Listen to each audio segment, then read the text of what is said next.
Welcome back to Homeward Bound, Episode 6, a podcast where us nerds read through and discuss Homer's Iliad and Odyssey. It'll not be reflected in the actual, distance between episodes because there's no spatial distance, there's only temporal, how much time you choose to take between each one. But we managed to take a nice little break between recording last episode and this one, so I feel rested. I'm Wriste. How are you doing, Llama? I'm Llama. I'm doing fantastically well. Do you not feel rested? Am I currently? No. You and I both know this. The audience will learn right now that I just got done driving about 3 hours. Right, almost 3 hours through the rain. Through the rain. Through. It seems that I have angered Zeus once again because my area is just getting torrential rain the past week or two. So hopefully that won't interfere with us today, but last episode the power went out. This episode you had to wade through storms. I've angered Zeus, I've angered Poseidon, so let's get this going and see what other god I can piss off today. Well, you haven't gotten like an earthquake yet, so Poseidon is still kind of up in the air. I feel like, you know, in the coastal area that I am, it's close enough. I've got the water element, I've got the lightning element. Yeah, sure. I mean, how are you supposed to tell? Honestly, this was especially true when I was reading through the Odyssey. I was having trouble figuring out like whose domain was whose. It seems like Poseidon can start storms, but then again, so can Zeus, who's also like the storm cloud guy. Yeah, but they're brothers, so that kind of makes sense. Like maybe their mom made them share. Who knows? Pretty sure their mom's dead. That's probably true, but like way back when, you know? I don't know. Look, I don't know. All I'm saying is that it's clear that I have angered one, if not several gods. Let's try to keep them to a minimum, I suppose. And I guess we'll risk angering at least one other god. This is your content warning. We are, as usual, no matter how much time has actually passed, our maturity levels remain firmly fixed somewhere around adolescence. So we find swear words funny, we find innuendo hilarious, and we're also talking about the Iliad. There's violence, there's gore, there's a little bit of hugging and kissing. There's some, you know, butt touching, all that stuff. There are adult themes, friends. Proceed with caution. Yes. Proceed with caution, especially if you are not an adult. If you're not an adult, maybe don't proceed. I don't know. You know what? I'll encourage it. Just proceed. Keep listening. Just make sure give us the listening time. Just make sure you're ready. There's no way. I don't know how anyone could ever be ready for the crazy things that the two of us will say. I think we've been honestly. I feel like we've remained fairly grounded for the most part. You know, last episode was pretty wild with Dr. Joel. Thanks to him again for. Thank you again, Dr. Joel. We had a really fun time, and we very much appreciate you coming to hang out with us. I think we've done a pretty good job of keeping focus, and we're nearly halfway through the Iliad. So yeah, you know, we've crossed a. Also, I have a bit of a frog in my throat, so I apologize for any sudden upheavals. I keep telling you to stop eating all those frogs. Keep showing up. They're too tempting. Too delicious. Too swallowable. But yeah, since we're halfway through, we've crossed. Not only is there the sort of arbitrary halfway threshold that we're sort of finding ourselves on in this episode, discussing books 11 and 12, there's also a very, the much more concrete threshold that we crossed with book 9, the Embassy, very important book in the Iliad.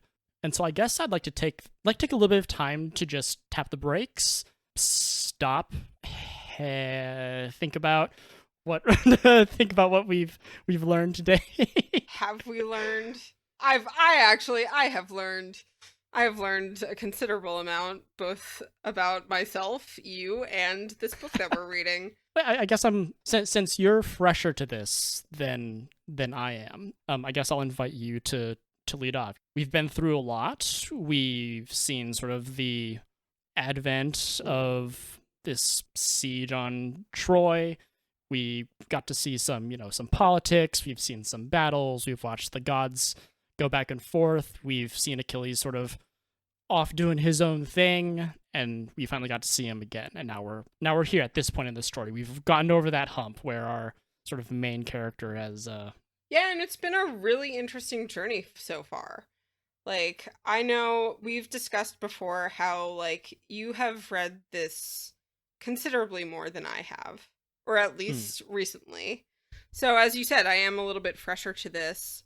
It's been really fun getting to know all of these characters and having discussions with you, because I think our perspectives differ a little bit about this. I know you and I have talked about this off recording before, but like it's really interesting to see the differences in perspective between someone like me who has really read this thoroughly through like once, and someone like you who has read it thoroughly more than once, and how, your perspectives on these characters can evolve so interestingly.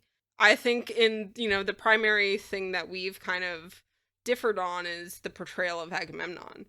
And I think it's really fascinating, like, how I am starting to kind of come around to your view of him a little bit more. I wouldn't say completely, but definitely, I have a more well-rounded view of Agamemnon now, in the sense that I think you view him as someone who has been kind of toyed with by the fates that will be, or by the gods. Or maybe toyed with is not the correct verbiage there, but like, he's had some things happen that are outside of his control. I guess, and I told you this, I told you this off camera as well. I'll just repeat it here. I'll admit that, like the way I talk about Agamemnon is a little bit exaggerated. I think that Agamemnon's propensity to, I guess, lean into his insecurities and sort of grasp at like these things that would make him king or make him seem like a king or a leader are done pretty uncritically, and that I think really belies his lack of wisdom. Diomedes says, Zeus gave you gifts by halves. He gave you the scepter of he gave you the scepter which gives you great honor, but he didn't give you courage. And I don't think Diomedes is quite right. I think Agamemnon has at least a little courage, but he generally lacks wisdom. But really, what causes me struggle is, obviously there's a lot of fair criticisms you can bring of Agamemnon, but it seems like Achilles tends to get more of a cultural pass than Agamemnon. Achilles, it's hard to describe. I think one of my favorite moments of our last episode with our guest was when we were discussing this very subject, and he kind of asked me, yeah, but like, do you give Achilles a pass? Like, don't you think Achilles deserves some of the blame here too? And I was like, I don't give him a pass at all. I think they both suck. And I kind of maintain that view. I think Achilles does tend to get that pass from readers. We're, kind of tempted by that portrayal of him, of this young, buff, good-looking hero. This hot young stud. And I know my vision of this is almost certainly tainted both by the movie Troy and by the game Hades. And, where we get Brad Pitt as Achilles, and in the game, he's a very like good-looking young guy, and I think as younger people reading this, you're tempted to sympathize with that. But if you really look at his beauty behavior, usually equals like goodness. Yeah, exactly. In the language of storytelling.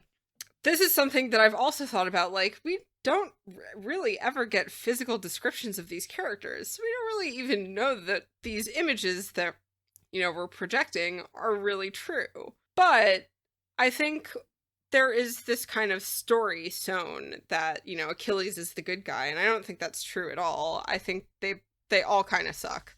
And I've told you this before, that like, I think the Iliad ultimately, for me at least, is almost kind of one of those anti-war stories that shows the ugliness of war and the ugliness of conflict, and realistically speaking, kind of like the meaningless nature of these conflicts that end with hundreds and thousands of people dying. And if we want, that's a really, I really like that, because it helps us get directly into book 11. We can sort of slide into that. I think it's a great way to slide into it, because it's kind of that ever-present question after the embassy. And of course we have Marauding Through the Night, which we've said is kind of one of those books that you don't really miss, but like with that specter of the embassy kind of hanging over everything, book 11, Agamemnon's Day of Glory, kind of brings us to that question, right? I'm more interested in the Iliad as sort of an anti-war story. I'm trying to think forward and backward to the other books where we have sort of all this fighting, and this is the book where a lot of our heroes get wounded. The book is called Agamemnon's Day of Glory. We have a really elaborate arming section where Agamemnon puts on this crazy cool gear. It describes, like snakes and like gorgon faces and stuff. I would elaborate. love to see like a physical rendering of this and like what it would actually look like, because I almost find it kind of hard to imagine like what this gear looks like, but it sounds badass. Well, it was because, Hera and Athena, after seeing how cool and kingly Agamemnon is, they really loose a crack of lightning to symbolize how odd they are. And we've talked a few times about characters who are sort of braggadocious, having the stuff to back it up. And I was talking a little bit about Madeline Miller's Song of Achilles. I'll bring it up really quick here, where Agamemnon is depicted as, or like outright stated to be like really cowardly. But I don't get that feeling in this book. He doesn't strike me as someone who's... Now, one thing that we didn't mention, I think it was the end of book 10, Diomedes told Agamemnon, you should go out in the front and fight with your men, which is what he's doing here. And so he is fighting. I'm not sure if it would be fair to call this unprompted, but he does really well. And he sort of put himself on the line a little bit before with... like when he cast his lots with the other soldiers to duel Hector, and Agamemnon fights to it. He goes ham. Yeah, he kills a lot of people, and it's difficult to tell. I can never really determine what Agamemnon's real, for lack of a better word, power level is. Like, how strong is he really? Because he tells, oh, this is all the way back in book 7. He tells Menelaus, you can't deal with Hector, he's too strong for you, but he puts his own name in, which suggests to me that Agamemnon is pretty strong. And this book as well, when Agamemnon is sort of just going nuts on the field, the gods warn Hector, hey, don't go fighting while Agamemnon is, killing dudes. Yeah, I mean, I think it's probably pretty safe to assume that like Agamemnon is a formidable fighter, a formidable enemy. Anyone within their right mind probably should be scared of him. If the descriptions, in this book are representative of anything that he's done in the past, you should probably be pretty fucking scared if he comes up to you with a spear. And when he gets wounded, he keeps fighting. He keeps going until pain literally stops him, which is one of the passages of this book that I really love, because he gets hit and then he's just like, no, I will not stop. I'm going to keep going. And then eventually, like, he just is in so much pain that he has to retreat. And so like, this is one of the books where I actually start respecting him a lot more, because it's one of the few times to me, and it may just be because it's an action sequence, but like, seems to be one of the few times to me where he doesn't feel ruled by his emotions, where he doesn't allow himself to be ruled by his emotions, which I feel is one of those characteristics of his that is one of the more negative, because his emotions tend to be more grandiose, and he, as a king, feels like he has to make them that way, almost. Or at least that's the kind of gut feeling that I get. Although it does feel like he sort of fights with a certain anger about him, doesn't it? It like does. There's a viciousness that, like, he's always compared to like a lion, like a roaring lion, and he's like just hacking, like he's hacking off limbs and stuff, and other people are doing that too, but I get a more, I guess, like animalistic, ferocious sort of thing, especially when he encounters that man's sons. I can't remember his name, but he's the guy who... Ephidimus? Yeah. And he... the son of Antenor. Or is that not who you're thinking of? No, so there are two sons of this guy who... Oh, I know who you're talking about. I don't know what the names are. He, like, commissioned Menelaus' death or something like that. Like, he did something really treacherous toward him. I think it's Pisander and Hippolochus? Yes, Pisander and Hippolochus. Their father had done something pretty egregious, very not good guest sort of thing. Yeah, there is actually a passage, and I now know why you have this sticking out in your head, because there's a passage next to which I wrote, Jesus fucking Christ, because Agamemnon, like, there is a very graphic description of the violence that Agamemnon carries out upon these two. And it's, like, intense. I think it's a really good observation that you make, that Agamemnon does feel very ruled by his emotions, as opposed to someone like Nestor, who seems to have a very clear head about him. And honestly, I feel like that's reflected in the way he fights, the way he talks during his fights. But I think what it is that, like, when he's fighting, he doesn't have as much of an opportunity to be swinging back and forth between these highs and lows. That emotion serves him well. Exactly. Like, he seems... It's interesting that, like, when he seems most stable is when he's most angry and, like, pumped up for battle. Huh. Which I think says a lot about him as a character. But at the same time, it makes sense.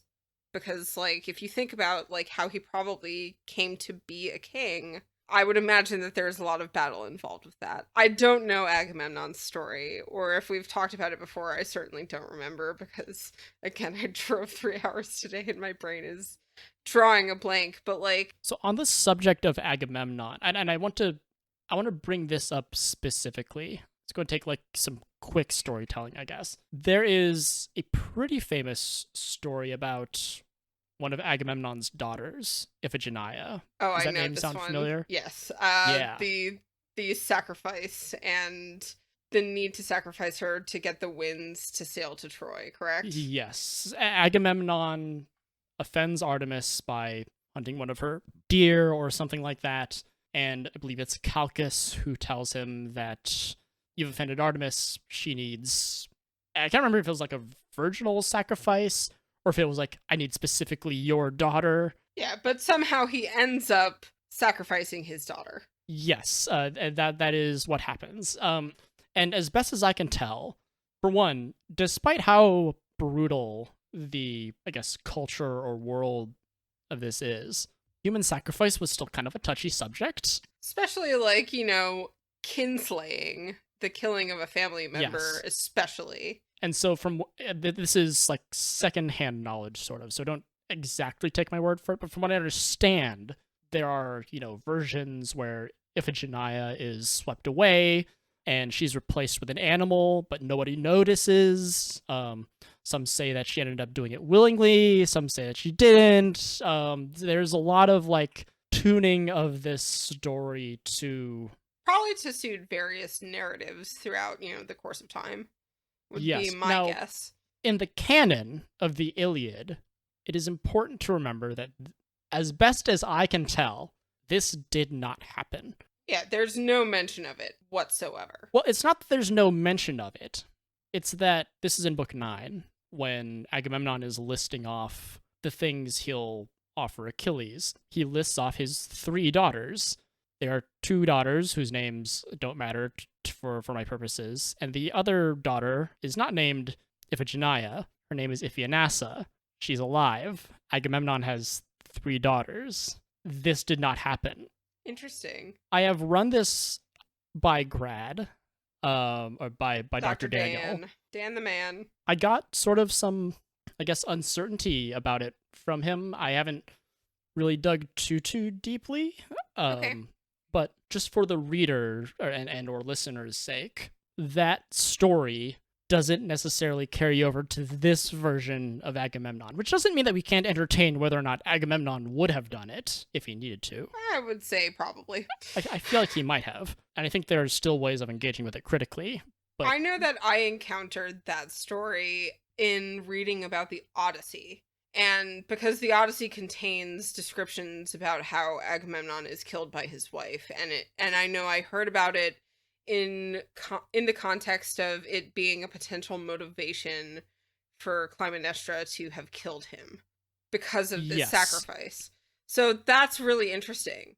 I'm kind of excited to learn a little bit more about that potentially, even if it's just, doing my own fun reading on the side. It's fascinating. But in this world, I personally can absolutely see Agamemnon doing that.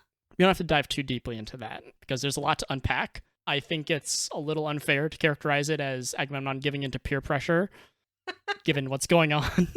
Even though it's kind of what's going on in that scenario. And to be clear, I'm not defending child sacrifice, but it's the same sort of reason why Agamemnon can't run from the battlefield. Can I just say how much I love that you just had to clarify that you don't defend child sacrifice? Because absolutely, I take a hard line stand. I tweet about it every day. I would say hashtag anti-child sacrifice. Both of us, all of us at the Homerbound podcast, do not sanction, support, or in any way condone child sacrifice. You know what? I'm glad, because I don't think enough people speak out about that particular issue. We need to start a movement right now. Get some retweets, get some celebs retweeting this shit. Maybe get Brad Pitt, because his character didn't like Agamemnon. Anything that carries me anywhere close to the vicinity of Brad Pitt, I am on board with. So yeah, I'm in. Back to book 11. Anyway, so we've had our fill of Agamemnon discussion. I want to take it back a little bit to what you said about the Iliad sort of being an anti-war story. And this is, for me, where that stands out the most clearly. Because war doesn't reward your best characteristics. Odysseus is very clever, but that doesn't really help him here. Diomedes is very courageous and strong, but the gods thwart his every move. Nestor is wise, but his wisdom can't do anything for him when his men are dying. Not only that, but also his wisdom can't do all that much for him if no one wants to listen to it. Which is not to say that no one does listen to it, because there are plenty of people throughout this story that heed his advice. But there are also times where people are like, all right, old man, and there are dire consequences because of that. Yeah, and even in, I can't remember which book it was. It was book 4 or book 6. I think it was in book 6 when Menelaus was, considering mercy for this guy who was, begging for his life. Agamemnon tells him, you can't do that. You have to push that part of yourself away. This isn't the place for that. And so, yeah, in terms of an anti-war message, if we're to read that into the Iliad, I think this would be the book for it. Because again, a lot of our heroes who are known for various things, sort of have, I guess, that part of their humanity kind of stripped away. Yeah, a little bit. Or rendered useless. I would say muted almost. I would say that. There's also an interesting part where one of the things that I wanted to talk a little bit about was agency. We can bring that up literally any time. There's a part where Ajax is literally being forced to retreat by Zeus. Not like how it was in book 8 where Zeus was throwing lightning bolts. This is not figurative at all. This is him literally being held back by the shoulders, if I recall correctly. Yeah, there's a elaborate sequence of similes where Ajax is described as as a stubborn ass being like whacked down the road and it doesn't want to, but like the kids keep whacking at it and it's struggling, and Ajax is struggling. It's kind of a surreal moment because Ajax is so strong and such a imposing presence on the battlefield that when Zeus, along with like again all the other heroes who are being wounded or sent off the battlefield, Ajax is too, and he's sort of being removed by like force of will. Like he just suddenly loses the will to stand his ground and he backs down. It's almost like Zeus literally takes control of his brain and he, like force pushes him, makes him turn around. It really is like that. Like that is the impression that I got reading those passages. Just like he's just like, I want to fight. I am turning around. Why am I turning around? Where am I going? Yeah. The fight's over there. But he I don't. Have there been any other instances where this has happened explicitly? I don't think to this degree. I think we've had people have their arrows, pushed so that they fly in a different direction. We've had people told that they need to leave. But I'm not sure we've had someone literally, like, mind controlled to leave. It's like mind controlled. It's like almost like body controlled. Like yeah, Ajax knows that he doesn't want to. I don't know. There have been instances where, like, I don't know, strife or whatever is shown to like whip courage into the Achaeans. In fact, that kind of happens at the start of Book 11, where strife is. Let's see, yeah, their strife took her stand, raising her high-pitched cry, blah, blah, blah.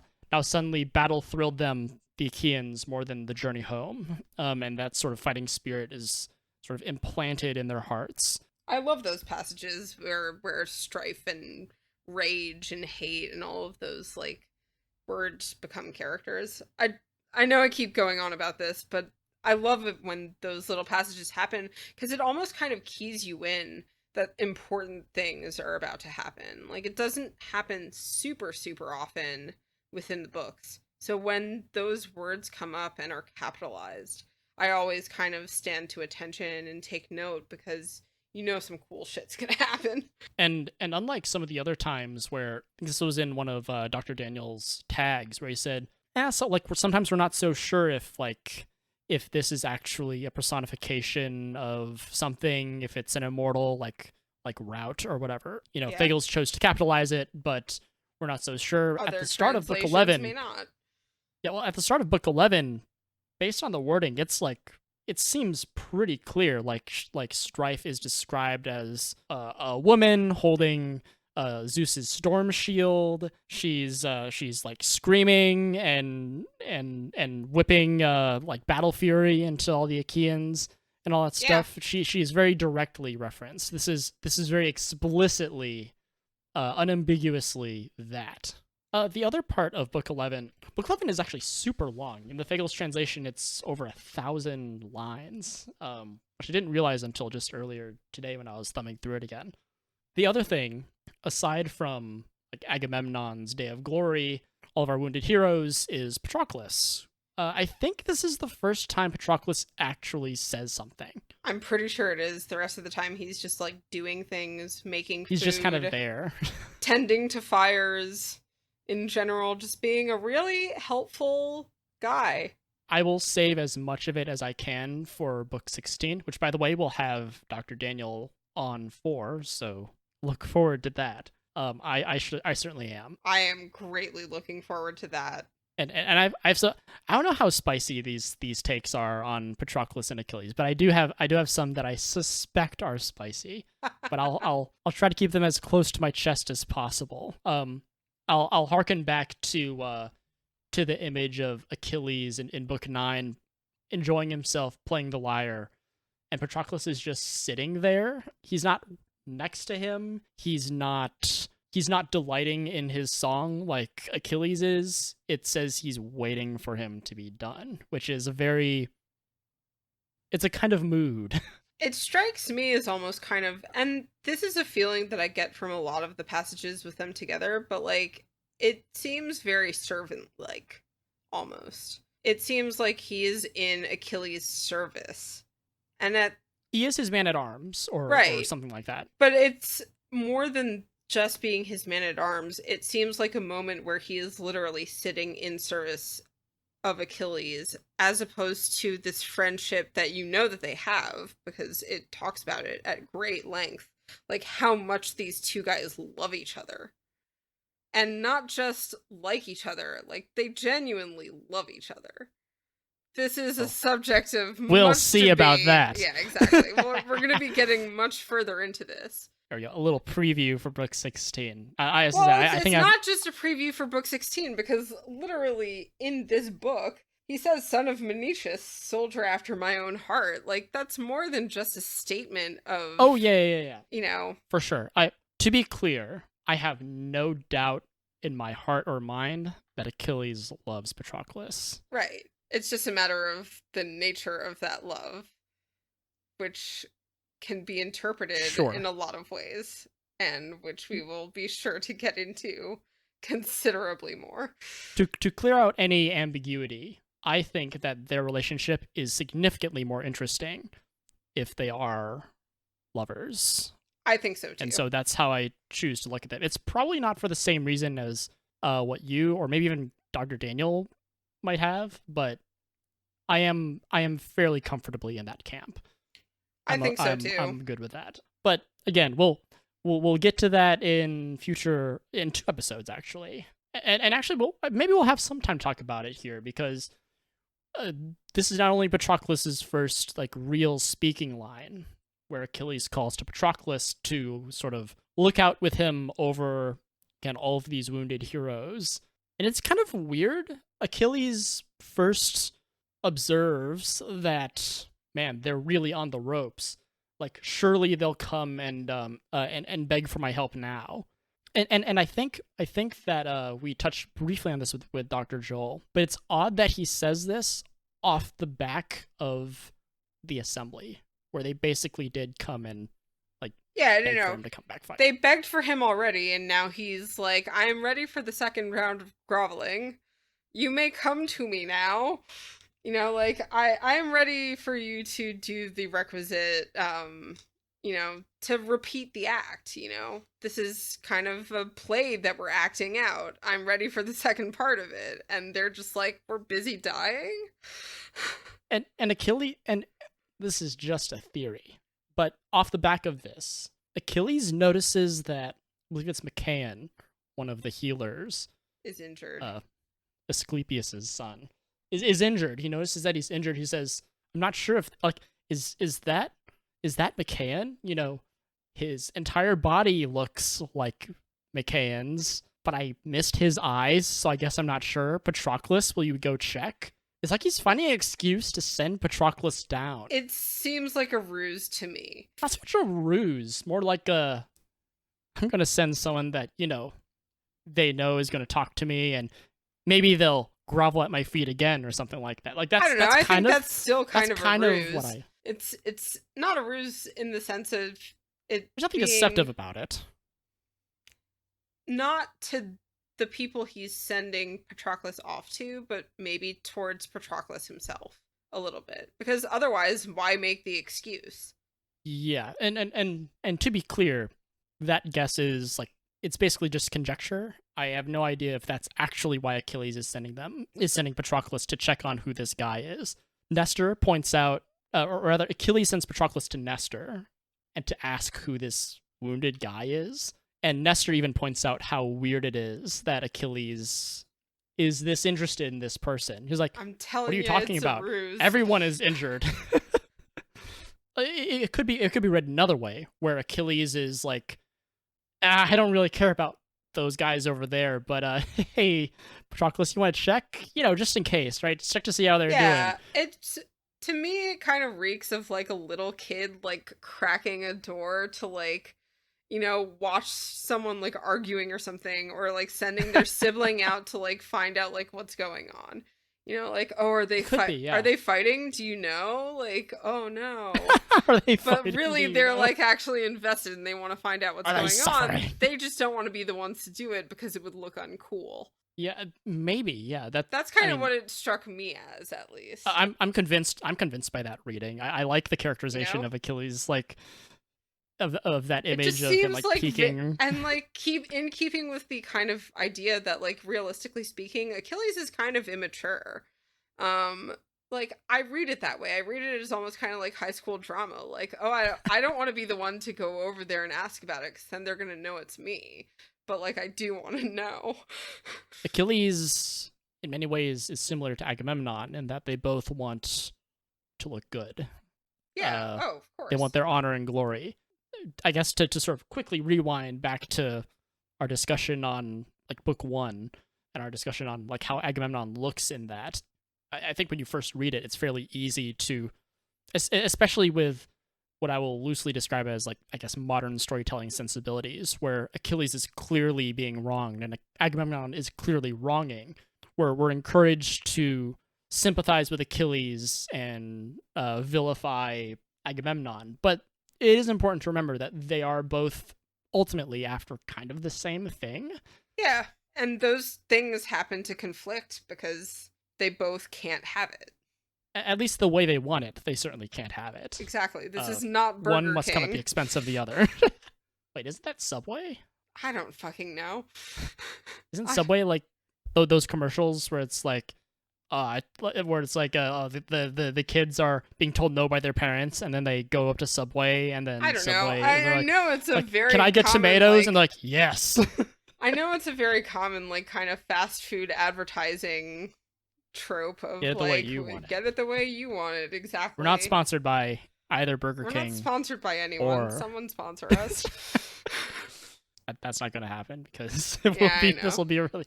I don't know. Who knows? Earlier, we had to clarify that we don't condone child sacrifice. So my guess is probably going to be, especially not in Subway or Burger King, which is why they should sponsor us, because we don't.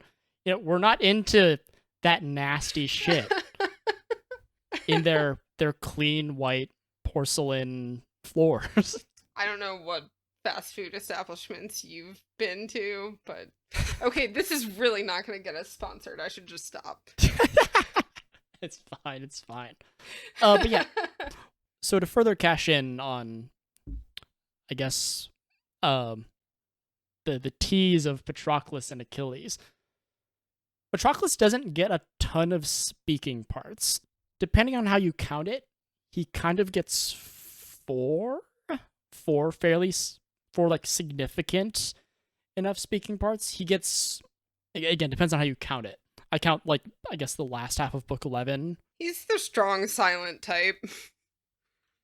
Yeah, he says very few things, but they're fairly indicative of like how he thinks and acts, I guess. And then he has, I think the next time he speaks is in book 16. I could be wrong there.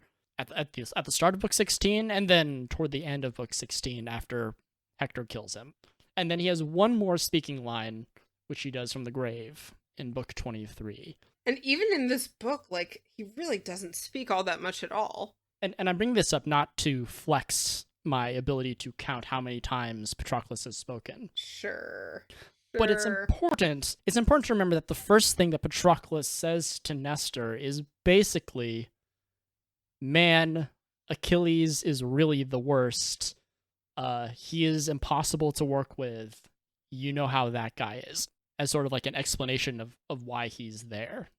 And there are basically 2 out of his 4, again, depends on how you're counting, but for me, 2 out of his 4 significant speaking lines are him sort of talking about how his great friend is failing.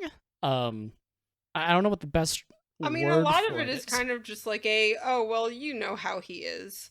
You know what he's like. We all know what he's like. Yeah, there's a, maybe it's because I know what's coming in book 16, but it feels like there's a slightly greater intensity, but it's more than just like, hey, you know that guy. Because in book 16... No, I don't read it that way at all. I mean, when I say that, I'm reading it more, and obviously, like, you can see my face. You all who are listening cannot see my face, but I read it as more of a, like, you know how he is. It's a factual statement. It's not in jest or Yeah, anything okay, like that. yeah, sure. He's saying, like, you know what this man is like. You know his nature. And if anyone knows, honestly, it's Nestor. Because Yes. not only is Nestor, like, familiar with him, but I get the feeling that Nestor can read people like a book. Like, Yes. he We've talked is... about a few really great examples of that. Exactly. So, like, when he says to Nestor, you know, like, and the literal wording here is, no time to sit, old soldier dear to the gods, you won't persuade me. Awesome and quick to anger, the man who sent me here to find out who's been wounded. And then later he says, well, you know, old soldier loved by the gods, what sort of man he is, that great and terrible man, why he'd leap to accuse a friend without a fault. When he says that to Harsh Nestor... words.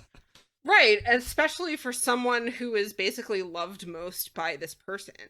And someone who loves that person most, at least in my reading of it. But it's the kind of thing where it's like when you're really good friends with someone, or perhaps lovers with someone, and you know them so well, and you know, like, their best friend. You can say to their best friend, you know how he is, and that best friend will understand immediately. And I know this is not an exactly equal situation, but that's, like, the feeling I get from it when Nestor and Patroclus are talking.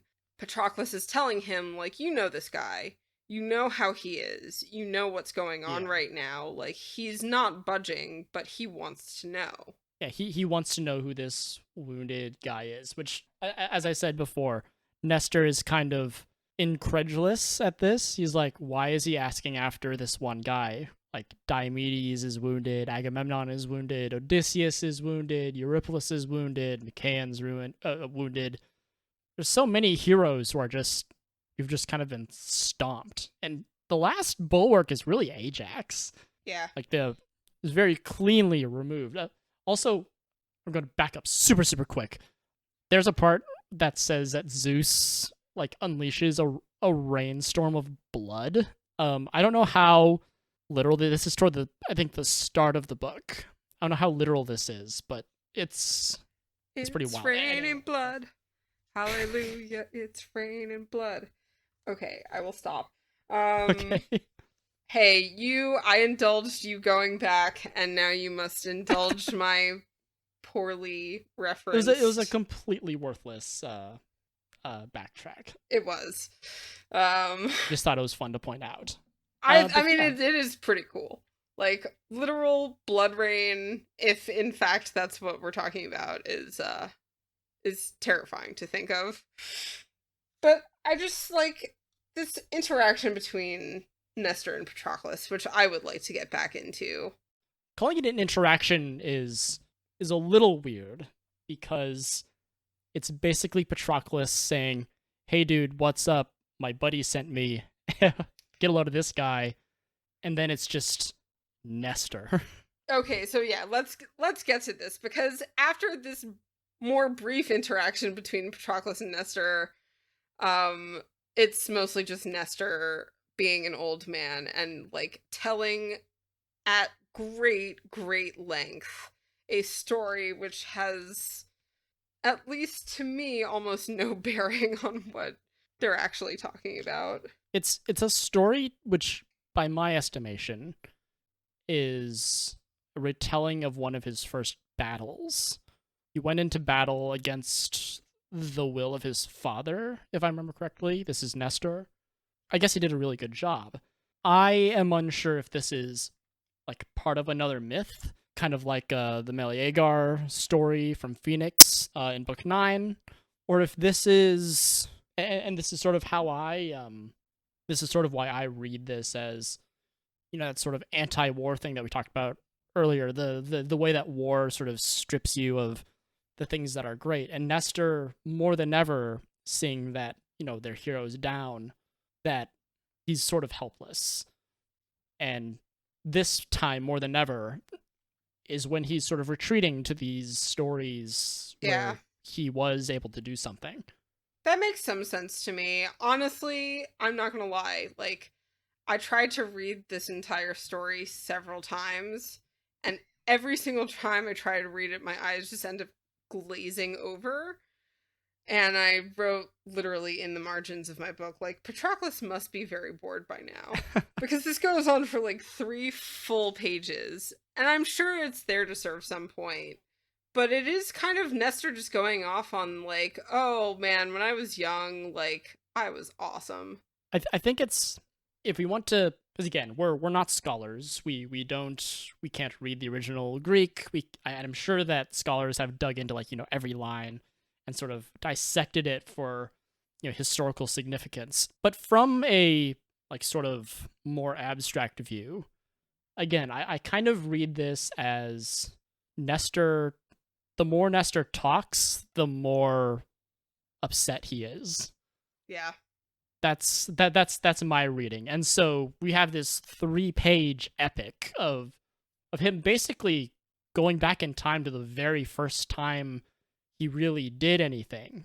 That tells me that he's, like, obviously he's always pining for that day, but the fact that he's gone sort of all the way back and he's talking to this at great length, and at the end it's a very odd statement where he says, like, this is after he's done with his story, he says, "So such was I in the ranks of men, or was it all a dream?"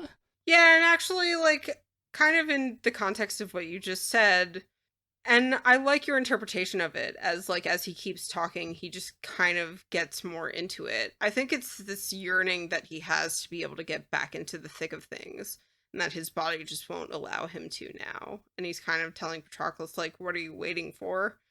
Yeah, maybe. That's another possible read. I mean, I don't know exactly how old Patroclus is.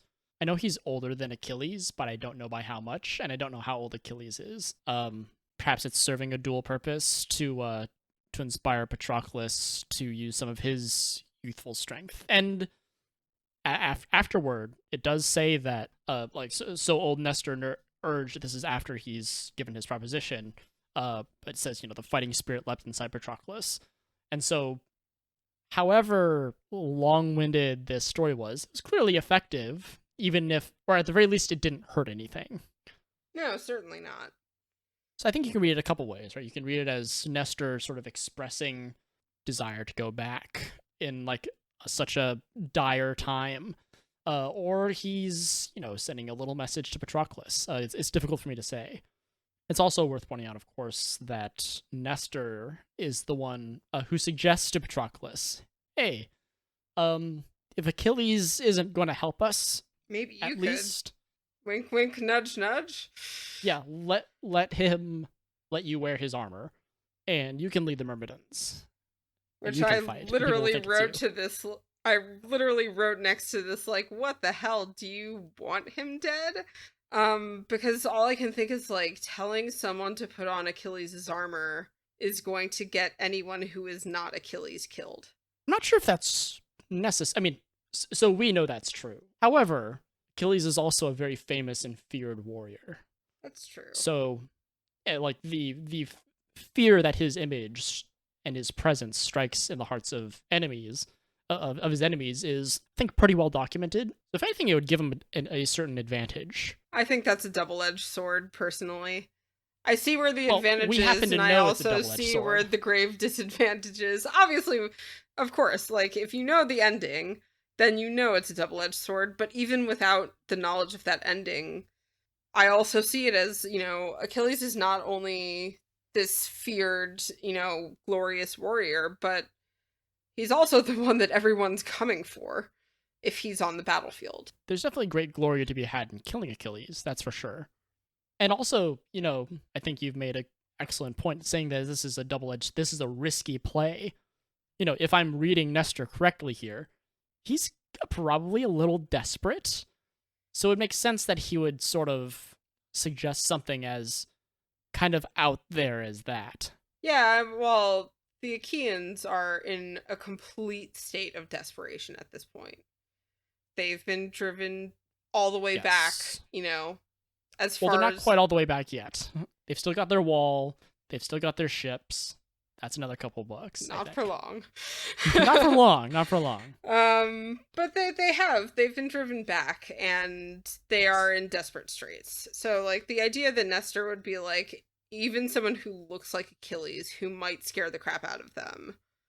You know, we just need something. We need someone. If it's not like, real vanilla, then imitation vanilla will do. He also says, like when you show up, it might give our men some breathing room. They're tired. Yeah. Which is, we don't talk about it too much, but these guys are fighting all day. Non-stop. Like I get tired, like from a long walk. Like I'm ready for a nap. But these guys are wearing armor. They're throwing spears. I get tired stepping over existing sometimes.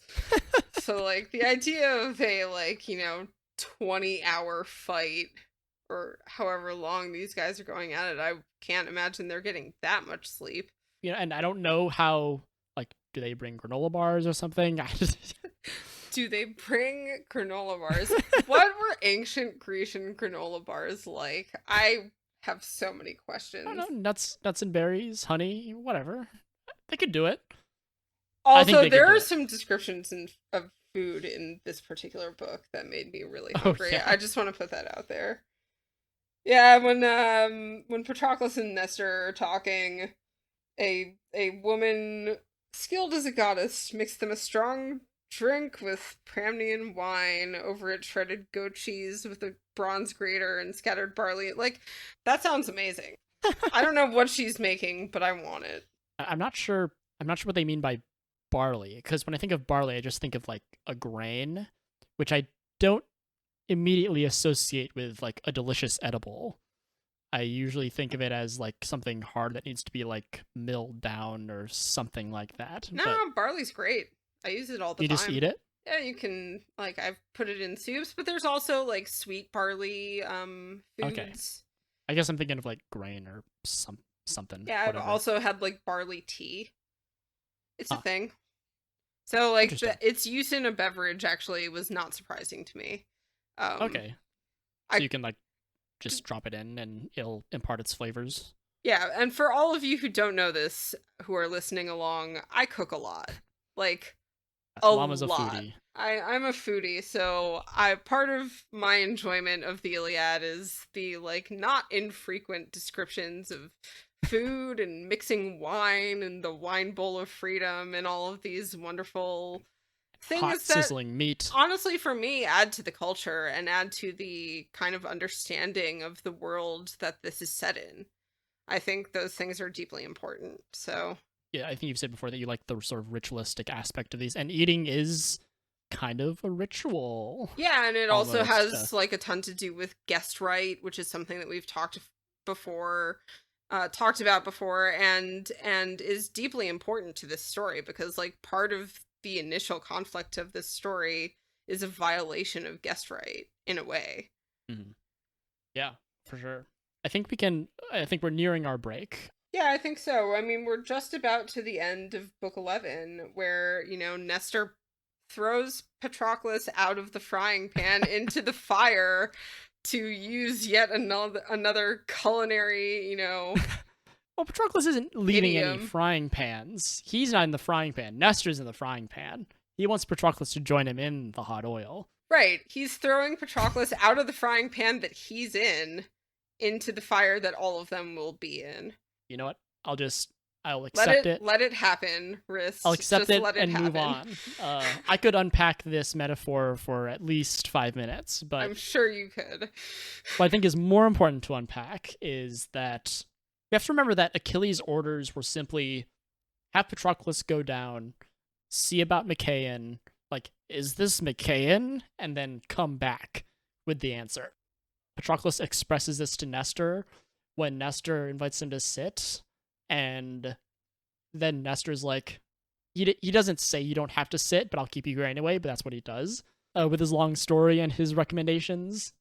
But then in sort of defiance of this order of Achilles' direction, Patroclus is on his way back. He runs into Eurypylus, who I believe had taken a wound to the thigh, I think.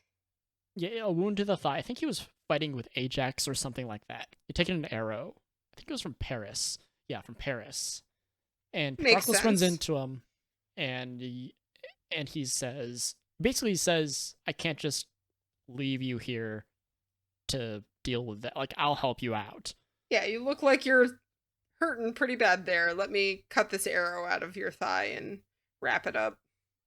So I guess to end this section, what I'll say is, and I'll let you have a final word after this. The poet seems to be very hands off when it comes to making certain moral judgments. We've sort of kicked back and forth. What is the text really saying is right or wrong here? And that's like been a sort of journey. What the poem is not ambiguous about at all is how great and cool a guy Patroclus is. We know that if Patroclus does something, the poem approves of it. I think this is a safe bet. I would say that the poem approves of it morally. I would say it's so. Constantly comparing him to like a god. And it speaks about him so affectionately, and it just takes every opportunity. The poem uses just about every like positive adjective that is in existence to describe Nestor's Patroclus. Tent. Everything about this guy is golden. He can do no wrong as far as the poem is concerned. I would agree with that completely. And you get almost this portrayal of him as like this really kind and sensitive person that everyone likes. Like, even people who, even people who like might be his enemy would probably like chill with this guy for 5 minutes and be like, this guy is great. Yeah, and I think we can take that and run with it when we see Patroclus with Eurypylus, and the poem is not only saying Patroclus is a good guy for like stopping to help Eurypylus, but it's saying that this act of, I guess, this kind of human kindness, or whatever we want to call it, empathy or what have you, is a desirable trait to have. And that's kind of where the book ends with that. Yeah, image. And I found it really interesting that the book ends there, in this act of kindness from Patroclus to Eurypylus.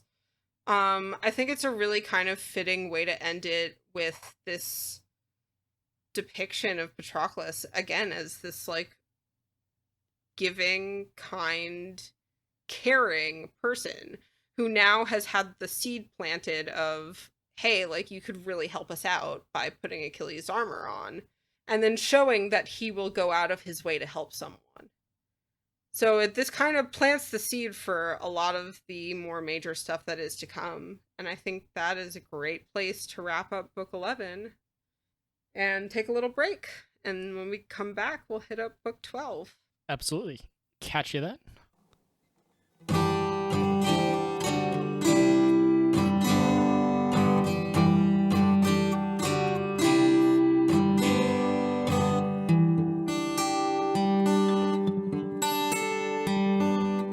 Hello, dear listener, and thanks for sticking with us through our little break. We'll be back in just a couple minutes, but I'd like to take a moment during the break to thank a few people and give a little information about the podcast. First, thank you for listening. This podcast has no sponsor. We've produced everything in-house and on our own time, and if you all are enjoying the fruits of our labor, that is the best thanks we can imagine. You can follow us on Twitter at Homer_bound for new episodes, or just watch our podcast page wherever you're listening to us now. I'd like to thank Wriste for inviting me along on this adventure, which has been such great fun. I'd also like to thank the composer and performer of all the music you've heard throughout the episode, who happens to be my dad. Thanks, Dad. You are the absolute best. I'd also like to thank Bubbo for her contributions to the audio, Webs2D for original art of my llama character, Total Love for additional art and graphic design, and Ghosty for graphic design as well. I'd like to thank our many guests for their time and expertise, and finally, an especially big thank you to Dr. Daniel, who closes out each show with additional insights on our discussions. We hope you'll consider reading along with us.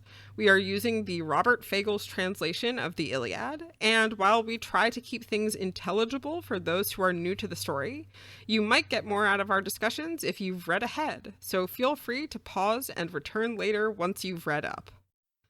We would also like to remind you to stay tuned after Wriste and I have finished, since Dr. Daniel will have some awesome words of wisdom to add to our discussion. All right. Thanks for hanging out through our break. I will give it back to me and Wriste for the second half of this episode of Homeward Bound.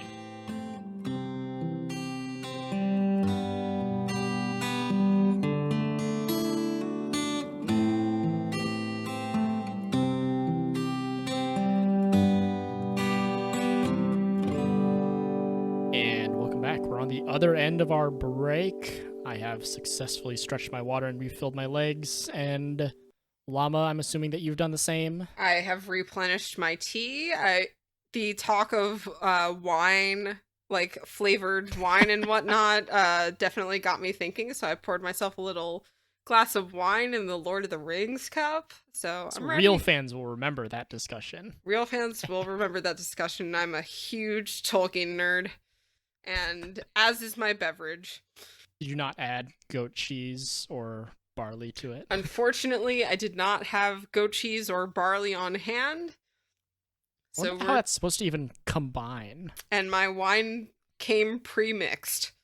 I wonder if they make those, like a commercially available, like sort of wine mix a la ancient Greece. I think that's what I'm drinking right now.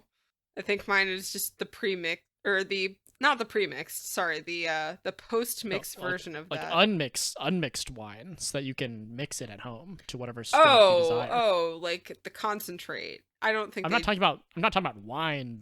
I'm talking about sludge wine, slop wine. I mean, I feel like there are probably some things on the liquor store shelves that could classify as that, so there must be someone out there who makes it. I don't know how good it would be, but it'd be interesting. Based off of my knowledge of like enthusiasts of history and historical recreation, I feel like I can practically guarantee that someone has tried to do this. Someone is doing it right now. Yeah, probably. We need to get some of their stuff. Anyway, let's get into book 12. Don't laugh at me. I'm absolutely laughing at you. Just the way you said get some of their stuff sounded so nefarious. I want to call it, I guess. So illicit. Like, get some of their sludge, their wine slime. Just it's a wine concentrate. Wine Play-Doh. Wine Play-Doh. That sounds thoroughly unappealing. Book 12. Kids would love it. The Trojans storm the rampart. Yes. So, as compared to the last book, and compared to, I guess, all the other books in general, this is a much shorter one. This is literally half the size of the previous book. Yes. Almost. I mean, maybe not quite literally. It's a little bit more than half, but the last book is like, 1,015 lines, and this book is about 550. So it's close. It's roughly halfway. A bit less happens here. But there's still a lot of stuff to talk about. Not quite as much stuff, so this will be, I guess, appropriate to the size. A little bit shorter, but one thing that stood out to me about this book was the opening, which is, it goes into something that's it's kind of been alluded to, and it almost speaks in opposition to some of the things that people seem to be interested in this world. The opening is a sequence, a look into the future. What will happen to the landscape when all of this is done? Cashes in on Poseidon's complaints to Zeus, I think it was book 8. Yeah, when he's asking if he can, break down the rampart and everything. Yes, Poseidon and Apollo are very mad about the rampart. He's quite angry. He's a very angry man. And as well he should be. He is the Earth Shaker. Yes, and he has to deal with his brother Zeus being, quantifiably better than him, so...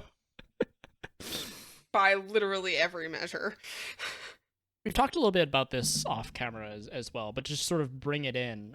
Some of the things that we would find to be ambiguous in, our real world are less ambiguous in this world. I can't remember you saying that you're religious or anything like that, Llama, but, I'm I'm not sure if I'm an atheist, but so I fall comfortably in like kind of agnostic sort of realm where it's kind of like whatever. I don't know. But the people here do know. They There's quite literally know. I mean, the gods present themselves to mortals, if not directly as themselves, under a guise or a disguise, but they are known to be gods, and the gods are known to quite literally be very, very real. Yeah, and like, Zeus is throwing lightning and causing rains of blood and stuff like that, and he's making oaths and promises and sending dreams. And not to reopen the Agamemnon discussion, but it's one of those, or even like the Paris discussion where they say, the gods are like when Agamemnon says, Zeus struck me with madness. Like the decision to come here was terrible. It's not like how when someone says, oh, like the voices made me do it or whatever, and we might have some reason to doubt that kind of reasoning when it comes to like sort of shirking responsibility. We know that this is true, and we as readers know that this is true. This is something that we can take to heart as quite literally something that happened. I keep saying quite literally. Why do I keep doing that? But it really is, like, it's very real. And that I don't disagree with at all. I mean, it's not that I disagree with the idea that Zeus has driven Agamemnon to madness, because I think it's established that that is literally what happens. I mean, he is not just, like, hinting at it. He's doing these very real things to these mortals that are driving their paths in various ways.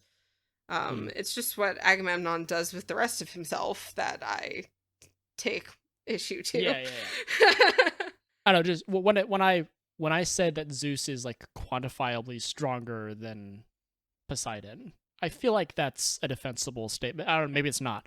I think it is, though, because we keep going into, Zeus the greatest god, Zeus the big brother of Poseidon. Zeus talks a big game, but he also, shows that big game to be very real. Like, he backs it up. There's action behind the words. It's not just all talk, no walk. Yeah, and he has, he gets to bear all of the wonderful responsibilities and privileges that come with doing that, and it's good to be the king, and it also is bad to be the king a lot of the time. Heavy is the crown. Exactly. I don't know. My attitude towards Zeus is actually kind of similar to Agamemnon's, where I have like this weird sympathy for, even though Zeus is like not a great dude or anything, he's definitely does not have like the dream job. No. Given his coworkers. Anyone who has ever worked in any kind of management position knows that it sucks.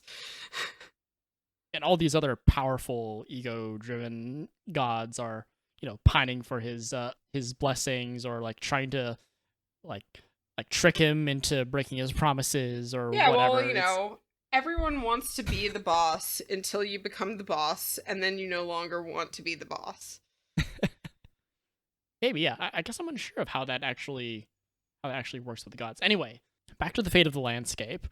We're given a peek into the future of like long after Troy has been razed, and it gives this image of the walls of Troy being destroyed, and the rampart that the Achaeans have set up are sort of flattened, and they sink back beneath the sea, and it makes he made all smooth along the rip of the Hellespont and piled the endless beaches deep in sand again. Once he had leveled the Argives' mighty wall, turned the rivers flowing back in their beds again.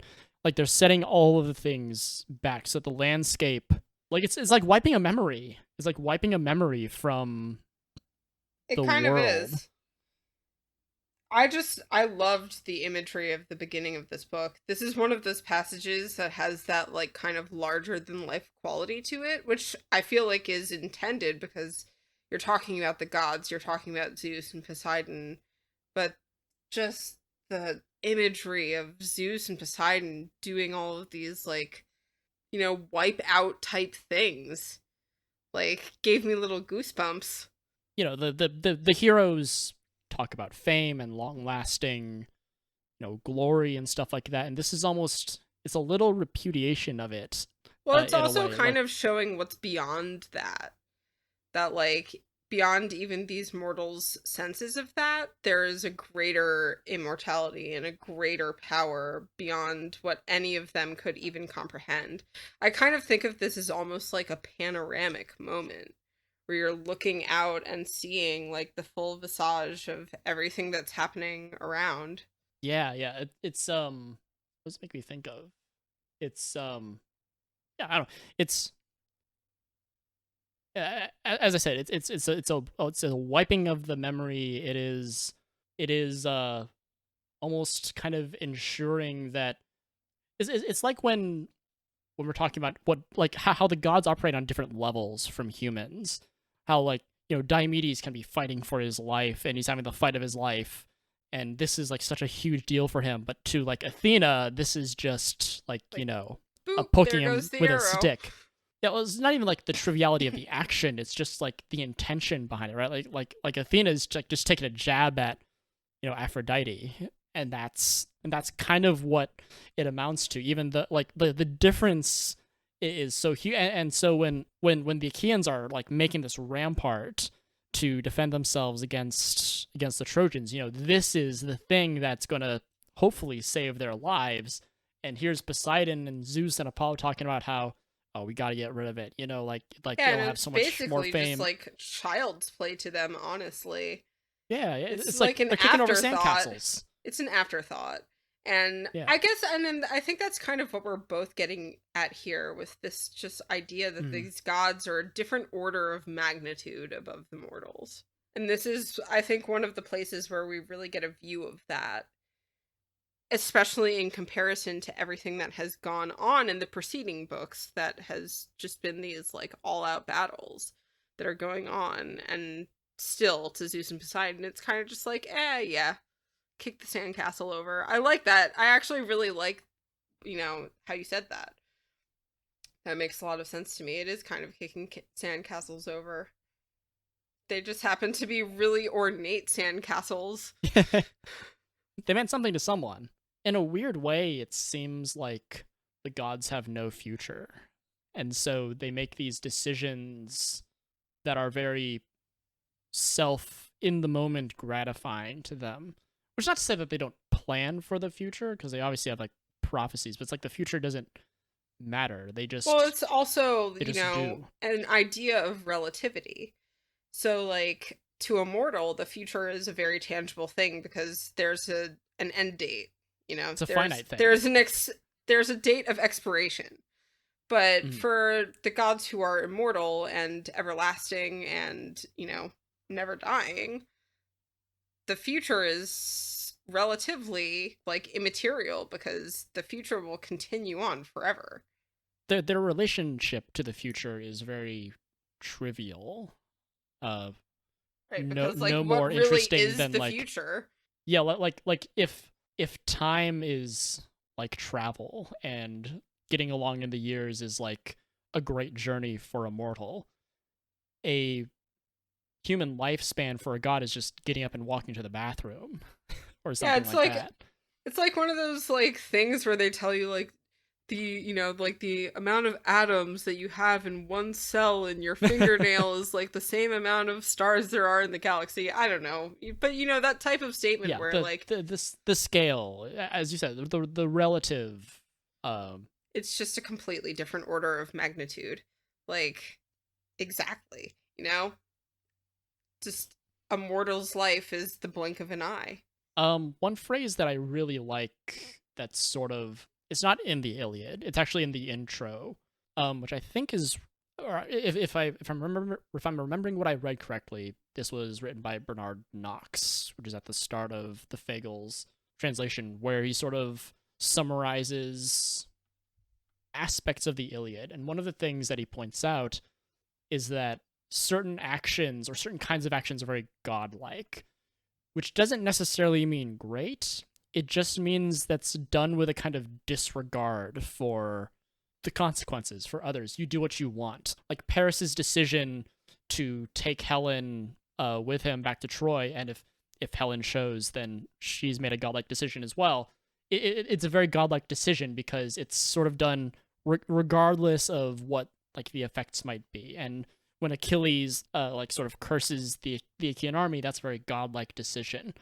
I think that figures into like what I talked about when we had Dr. Joel here, which is kind of that definition of a Greek hero, which was not so much about the actual quality of that person in the way that we would think of it, in a good or bad kind of sense, but of the greatness of their acts. And that was what typifies like the Grecian archetype of hero. Yeah. And that strikes me as like a very similar kind. Those things that we're both talking about kind of just link in my brain. They're similar, yeah.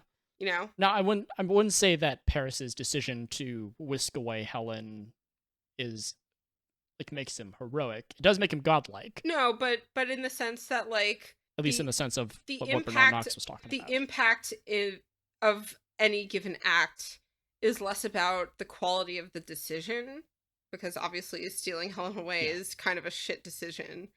But it's about the magnitude of the act. It's about the impact that act has and kind of almost the size of it.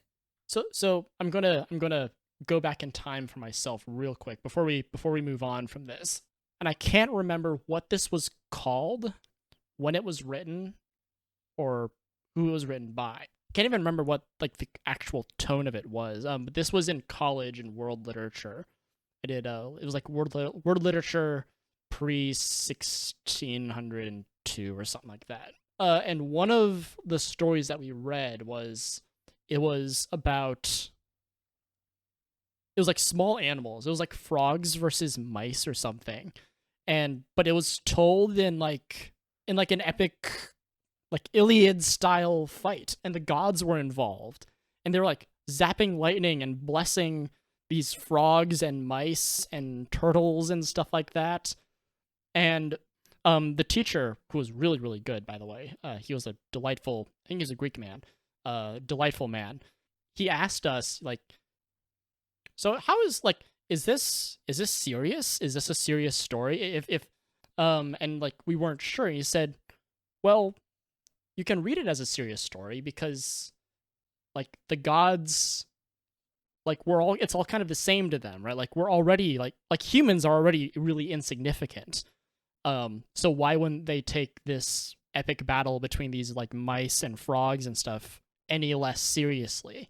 And that was what that story sort of was meant to, or that's what it seems like it was meant to convey, even if it was kind of silly. I don't know. This made me think of that story. Yeah, I mean, I can see how you got that, because it's all kind of like the idea that it's all subject to interpretation and kind of scales of relativity. Not even relativity. Like, I don't even know if there's like with that story of like the war between these mice and frogs. Like, it seems to be saying that there isn't even like a middle ground. There's just them and then like everything else. That scale is just absolute, regardless of how large or small you actually are. Yeah, I don't know. It was an interesting way really to think about the gods. I wish I could find the story. If I can find it, I'll send it to you. And now I'm intrigued. It was kind of funny too, because like the animals had very, epic names like Tooth Scratcher or long finger claw or something like that. Your good old epic warrior names. Yeah, it was all real cool and really cute. Long Tooth. Something like that. I don't know. Someone who's listening might know what I'm talking about. Anyway, past the opening lines. And again, this is a pretty short book, and it's basically, as with many of the books, it's kind of what it says on the tin. The Trojans are now getting to a point where they're storming the rampart. As I mentioned in the last book, they haven't really gotten to the ships yet, because they still have to get over the trench. They still have to storm the rampart. They have to get through that. And that's kind of what happens here. Hector is leading this intense charge. And we can kind of, once again, we can sort of call back to Dr. Joel's call out of how many times poor Polydamas, offers Hector good advice. And this seems to run in the family between Priam and Hector. And we can talk about this soon. Yeah. But we're getting there. Neither of them seem terribly receptive to good advice. And there's some asterisks attached to that. But Polydamas is with Hector and Polydamas, I can't remember. I think he's Antenor's son. But he gives him two instances of advice. The first instance of advice is it's not to turn and run, but it's to slow down and sort of like reassemble your formation. Yeah, strategize. Them, let's pull back, not die on a bunch of spikes, and re-strategize. Yeah, the trenches are full of bit, spikes. We have to. Yeah. I think all of our men would probably prefer not to die on spikes. I personally would prefer to not die on spikes. Yes, and Hector agrees with this. Now I'll show my hand early. Hector agrees with this because Polydamas is not suggesting that they turn and run. Polydamas is suggesting a new way forward. The second time Polydamas gives advice is he does tell him to run. He does tell him to turn and cut for the walls, because they're kind of in the thick of things. They're out in the open. And Hector, and also Polydamas reads a bird sign. And yet again, we have one of our fun little, weird bird and snake related omens. I think I remember this one off the top of my head. The bird, I can't remember if it's an eagle. I think it's an eagle. It has a snake in its grip, and it's defeated this snake. But as it's lifting up with the snake finds strength and bites the eagle, and the eagle has to drop the snake. And so it walks away with nothing. And this sign to Polydamas is that, well, the Trojans are the eagles. They have the Achaeans at bay for now, but they'll find strength and they'll beat them back and they'll return with nothing. And so he sees this as sort of a fruitless venture. Yeah, he kind of sees the day where the Achaeans are going to come back and quite literally bite the Trojans. And on this note, on this second sort of bit of advice that Polydamas gives him, cut and run, Hector is very passionately against it. He still honors the gods. He's down with Zeus. He's received a lot of messages from Zeus. And so he, kind of like Agamemnon before him, feels as though Zeus is on his side, which in a way he is for now. But he does not heed these warnings. He is very much interested in just pushing forward, and Polydamas will be shut down a couple more times over the course of this story in this exact same way. Yeah, and then Hector spares no, mercy or anything like that. He tells Polydamas that his pleading repels him. He's not happy with Polydamas. I feel like Polydamas kind of wishes that he could be in Nestor's position, where everyone's kind of patting him on the back. Even if they don't take Nestor's advice, they're always just all right, old man, we love you. And I think they've taken his advice pretty much every time. Yeah, I mean, I'm trying to think of a time they where tend to take Nestor's advice. In book 1, Agamemnon does not take his advice, but he still kind of has that oh, Nestor, you're cool. I'm not gonna listen to you this time. But for the most part, they take his advice, and I think Polydamas wishes that they took his advice, but also that he didn't get chewed out every time that Hector decides to ignore his advice. I feel bad for the guy. Yeah, he threatens to beat him down and kill himself or something like that if he cuts and runs. I love what Hector says. This is on line 280. He's like, bird signs, fight for your country. That's the best, the only omen. It's so Hector. It so really Hector is. for him. It's extremely on brand for him. And this I keep calling back to the time where Andromache cites his fighting spirit or his fiery spirit as what will be his undoing, and this is that sort of come to life right before us on the page. Let it never be said that woman doesn't know her husband. She knows him very well. He is... She had an eye for it, an eye for the future. when I said there was an asterisk attached to this sort of thing, this sort of hangs over everything. In fact, this is right off the back of one of Dr. Daniel's tags. I think this was for book 8. When I asked, why doesn't Priam just have his son Paris give up Helen? It feels like a decision that he could make. And one of the, and this is your regular reminder to listen to all of Dr. Daniel's tags at the end of each episode. Do it. Listen to Dr. Dan. Dr. Daniel said that the kind of lame answer is that it wouldn't matter. That whatever he chooses to do would it wouldn't change anything. And that kind of hurt me because of how true it felt. I couldn't shake it after I'd heard it. It's disappointing and a little upsetting, but when I say things like Priam doesn't listen to Antenor, who tells him to do this, and then Hector is sort of in the same boat, but this is all sort of been pre-written, right? This is supposed to happen, and it's like it's like when we talked about, or when I gave that example of it doesn't matter if the hero stops for 1 second or 1 minute, they'll always get out at the last second, no matter what. So how much time they wait doesn't matter. Like this is that. Like so is Hector, like how accountable do we hold Hector and Priam for these decisions? Like if I'm going to give Agamemnon a sort of lighter sentence for being subject to these prophecies, then I have to do the same for Hector. So on one hand, I can say Hector's very hot-headed. His wife is correct in saying that he's sort of fiery spirited, but at the same time, it feels like Zeus is driving him on. And I think it goes back to the question that we were talking about earlier about agency and to what extent these people really have any, with all of this being kind of like within the fate's design as decided by the gods. These prophetic signs, these all of the events being pre-written, does that really mean that they have agency, or are their agencies kind of limited?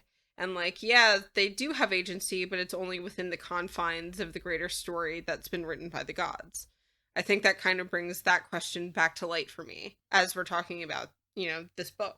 Yeah, and to sort of skip ahead to book 21 or 22 or something. I think it's book 21, where Achilles is sort of going nuts on the battlefield. One of the gods, I think it's Zeus, says that if we don't keep Achilles under control, he'll take Troy before it's fated to fall.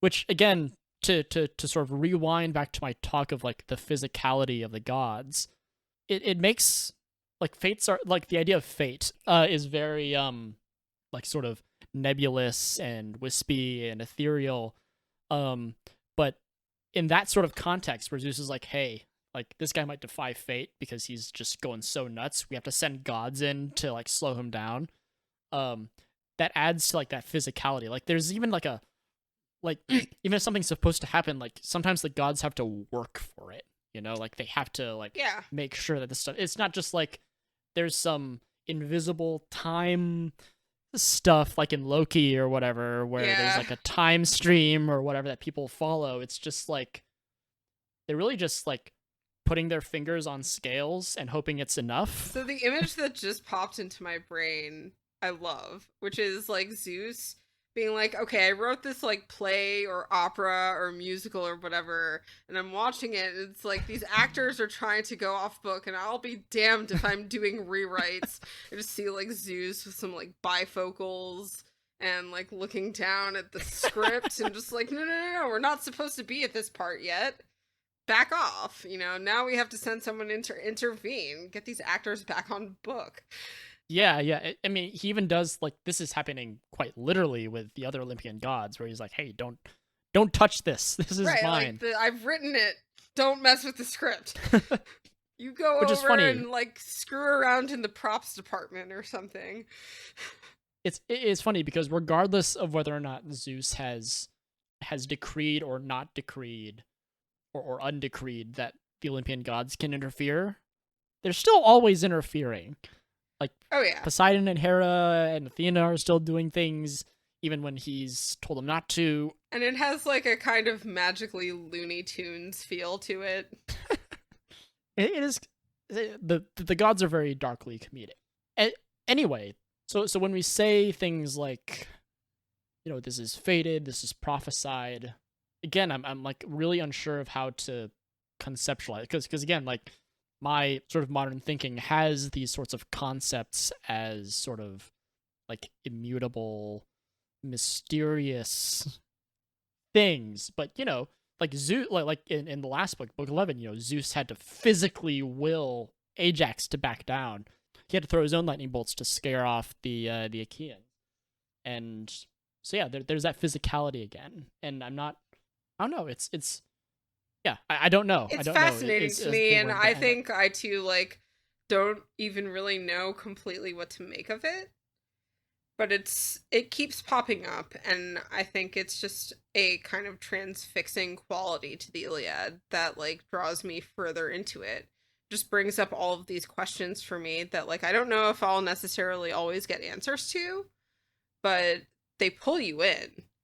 For sure. This pulls me in. I mean, even just this conversation with you talking about, what all of this could possibly mean or what we think of it just pulls me in and makes me kind of want to reread this with a different perspective on it. It's fascinating. Maybe it's possible that, like when you roll a ball and you roll it in a certain direction, you're not like predicting the future, but you are kind of fading it to roll in that direction.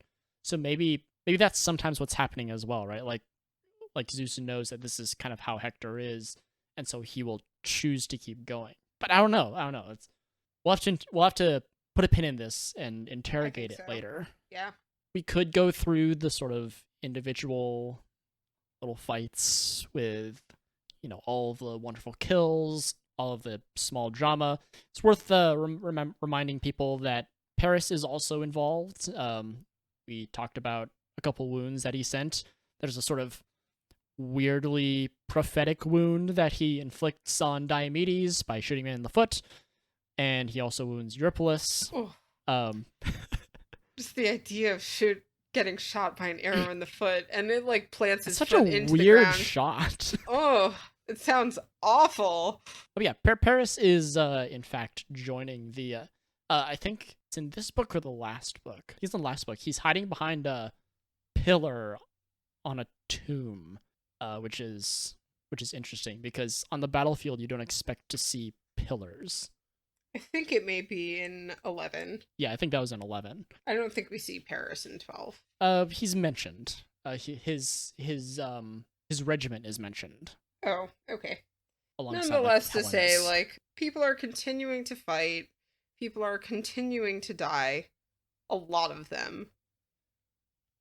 There's a particularly graphic depiction of Ajax really, really killing someone in this book. Like, I wrote next to it, "Damn," because damn. I'm pretty sure he takes like what is this?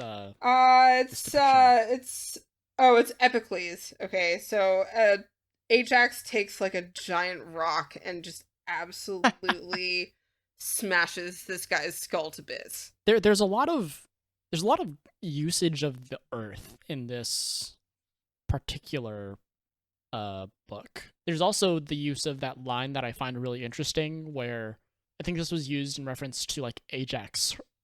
It was used a couple times. One was referring to Ajax when he like hurls a boulder over the wall, and it's like this boulder would be heavy for two men to lift, weak as men are now. That weak as... No easy lift for a fighter even in prime strength, working with both hands, weak as men are now. It always says weak as men are now, but it just drives home that like absolute brute strength of massive yoked Ajax. I love the weak as men are now. There's there's a certain epic mythical quality to that kind of statement. It is. There are tons of statements that are made in these, Homeric similes that I love because they just sound so like time honored almost. Yeah, I don't know. Like they've definitely earned their place in. It's. I don't know if you've ever heard. I think this. I'm not a musician, so I could be misusing this, but it's like a repetition. Repetition legitimizes. Something like that. Like if you play a wrong note and you're improvising or whatever, but you keep playing that note, it becomes the right note. Yeah. And there's a lot of repetition in this. And as things are repeated, we're sort of invited to see them like these same words in different lights. Again, like Hector's flashing helmet is like the perfect example of this because it's the same thing always, but it changes as the right. They like spice it up with like on. Different little kind of side notes to that phrase. That not even the side notes. It's just like for a while it just feels like window dressing, and then it sort of gets reified in book 6 where like his helmet is actually flashing and it scares his son. And then again, spoilers, Hector takes Achilles' armor from Patroclus, but his helmet is still flashing, and even as he's dying, his helmet is flashing. It's I don't know. It's weirdly evocative for me. It's weirdly evocative for me that even in death, like this part of him is still flickering. And aren't those the like epithets, those kind of things that someone is always kind of tagged with? In the case of when it's tied to a person, but I also think in the Weak as Men Are Now is almost its own kind of epithet. Just like whenever you talk about heaving a boulder in some freakish way, you will talk about it as if, no other person could lift this, first of all. Second of all, he did it so easily. And third of all, Weak as Men Are Now. Like, all of those elements will always be there because how could you not accompany that phrase with that description? But it also changes based on the battle or based on the context or, like, is it a guy heaving, something up to throw over a wall and make a distraction or, whatever the context is. It changes it. But it also has that sense of familiarity. And even then, there's, like, we can even imagine, like Agamemnon, Lord of Men, like we can imagine it has this like a majestic quality, like Lord of Men, Agamemnon, he brings 100 black ships. But if you were to imagine him like dying, and the poet says Agamemnon, Lord of Men, lies dead, that Lord of Men takes on a different quality. Sure. But it's the same thing. It's the same thing, which is why I like this repetition. Many things, If I think of the idea of like Agamemnon, Lord of Men in death, like, does he look regal in death? Does he look mundane in death despite being a Lord of Men, etc., etc.? So like the phrase just gives you so many points of inflection. And I think that's a lot of what these epithets are kind of meant to do, is in each situation it gives you a bouncing off point to think about that character and perhaps deepen your understanding of them. It's like so many of the characters, they're never just one thing. The characters are so many things, and I think the epithets sort of inherit that quality. Yeah, and it's interesting because they could be taken so literally and just kind of brushed away with not much thought. But if you think about it, like, it really just gives you ways to see these characters as more multifaceted than you might initially. Ooh, one instance of this isn't so much an epithet as it is a repetition. Sometimes when a place is mentioned, the words "where women are a wonder" are used. Oh, I love that. Paris uses it once, and it's just different coming from his mouth. Yeah, so even though we know it's repeated. Oh, for sure. Whenever that phrase comes up, I always just think of the Guns N' Roses song Paradise City. Like, take me down to Paradise City where the grass is green and the girls are pretty. Right. Yeah. That just always pops into my head as like Axl Rose, like, where, take me home. I didn't think and about that. No, especially when Paris says it. Especially when Paris says it, because he's just like comes on the reminiscing radio about having like abducted or whisked Helen away. Congratulations, Dr. Daniel. You have another. The man gets around. I'm so sorry, Dan. You can now associate that song with that particular phrase whenever you come across it. What have I done? What have I done? I'm working it. I love it. Dr. Daniel is learning all of the wonderful ways that pop culture now is just it's really just all Greek myth. Like we can cobble it all together. I mean, we can super edit all of our culture into the Iliad. So spoilers, the Trojans get through the rampart. Sarpedon is in this book, Zeus's son, who keeps appearing in this story. It's not weird. It's a little mini Zeus arc that sort of persists through the Iliad, where we see Sarpedon, and he's kind of living his own. It feels like he's kind of living his own story, doing his own cool shit. There's another I don't know if this is actually true or not, but it feels like there's another book written about Sarpedon. Yeah, it could be. It feels like son. Kind of based off of what you just said too. Just it's like you can tell that they're filming another movie at the same time. And it's Sarpedon's story. Yeah, he's doing a good job. There are a lot of superhuman feats in book 12 that lead up to the Trojans breaching the rampart. There's the part where Sarpedon literally physically rips the wall in half, which is crazy to think about. And then there's a part where Hector basically he takes a rock, a big old rock, and sort of battering rams his way through the front door, making all these openings. And this is the end of the book, and it is epic. And it is some of my favorite imagery in the entire Iliad, and if you don't mind me reading a little bit of it, I will. Yeah, we can close out on it because I think that's quite appropriate. Hector burst through in glory, his face dark as the sudden rushing night, but he blazed on in bronze, and terrible fire broke from the gear that wrapped his body, 2 spears in his fists. No one could fight him, stop him, none but the gods, as Hector hurtled through the gates, and his eyes flashed fire, and whirling round, he cried to his Trojans, shouting through the rock, "The wall! Storm the wall!" That's a kind of just epic movie moment where the music is rushing and you hear the sounds of pounding against the wall and it just breaks, and the main guy turns to his crew and says, "Storm it," and you see all the people rushing in. I got goosebumps. Actually reading that cool right now, I just got goosebumps. It's such a cool imagery. And then, right after that, it's just the Argives looking as soldiers pour in. Mm-hmm. Yeah, the dam is burst. I don't know, I'm a big cartoon and anime fan. I don't watch a ton of them now, but if anyone does, you're probably familiar with how someone flashing or with glowing eyes, or if they look like they're on fire or blazing, that's shorthand for these guys are powerful.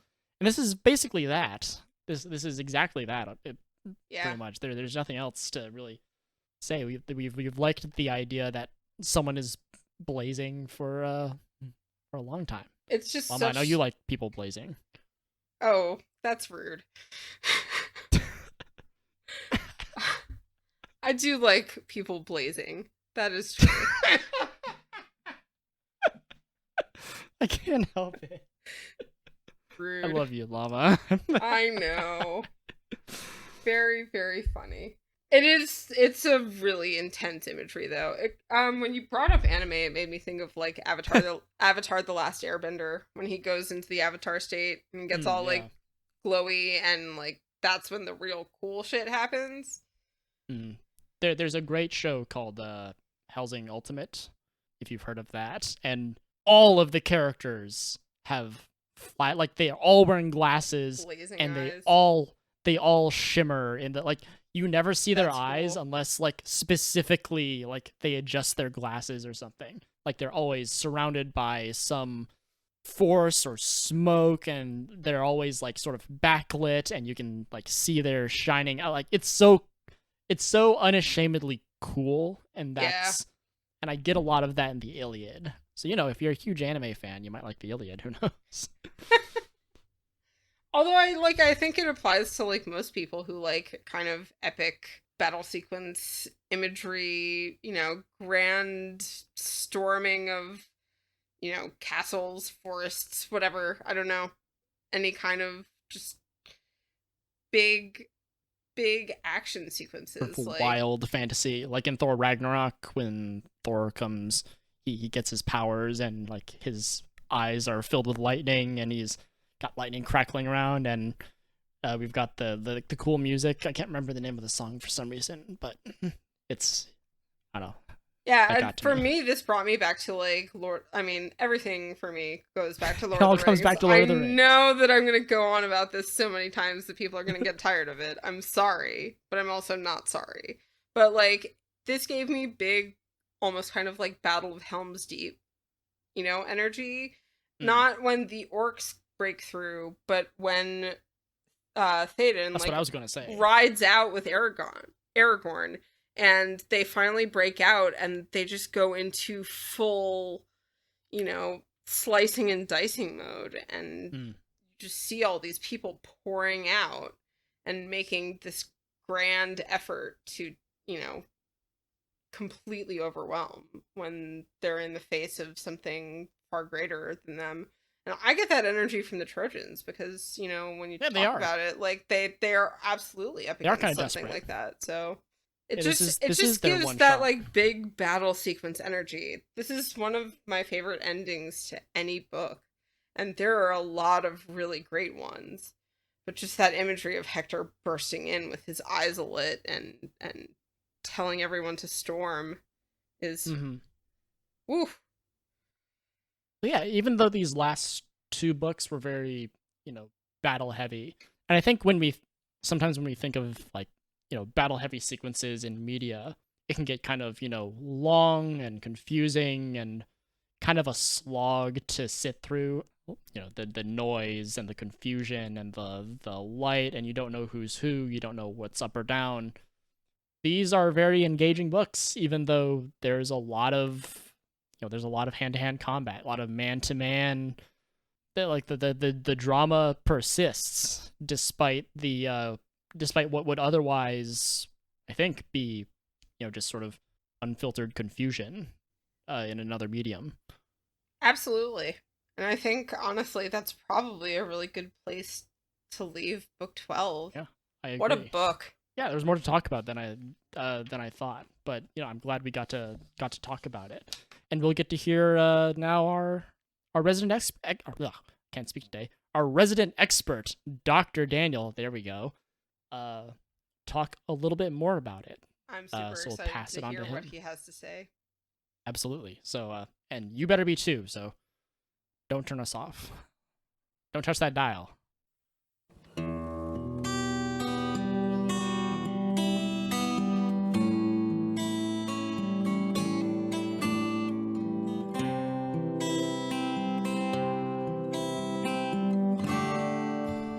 Hello everybody, my name is Daniel, otherwise known as Dr. Dan, Dr. Daniel, or the Dancing Grad in my Twitch and Discord circles, and I'm here to comment on Llama and Wriste's excellent conversation about Iliad books 11 and 12. One point that was brought up early in the episode regards the physical descriptions of the characters in the Iliad, and how there seems to be not a lot of information for us to latch onto.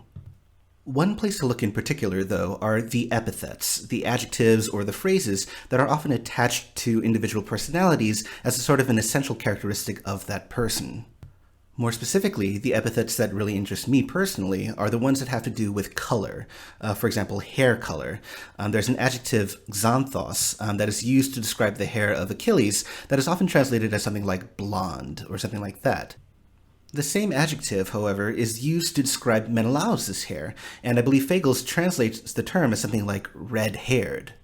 It seems that even something that we might take for granted in the modern day, for example, blue is blue, red is red, yellow is yellow, those things might have actually been culturally defined differently by the ancient Greeks as opposed to us.